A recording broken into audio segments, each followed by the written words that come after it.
Sasa baba unifikisha salama kakaangu. Kutoka Mbezi mpaka maili moja shinga? Yaani kutoka Mbezi pale njia ya panda ya Goba hadi hapa maili moja ni 40,000. 40. Sasa dadangu kinachokushtua ni nini? Wewe mwenyewe umeona huko njiani mishale yote tuliopita. Naona nimepita chocho kila chocho ili mradi nifanyaje? Nikufikishe salama. Pia isitoshe, sasa hivi unapoona petroli imepanda bei.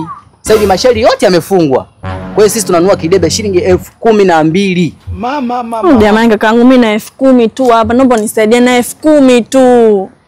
Wasikia dada yangu. Afu mimi huwa siongeagi zaidi ya mara 2. Kwa hiyo kuongea zaidi ya mara 2 ni kwamba nimekuheshimu sana.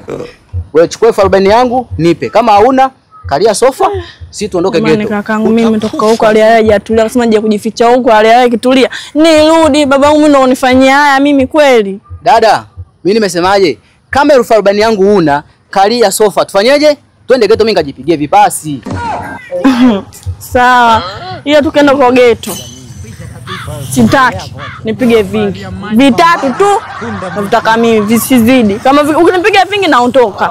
Ni ngapi? Vitatu. Allah.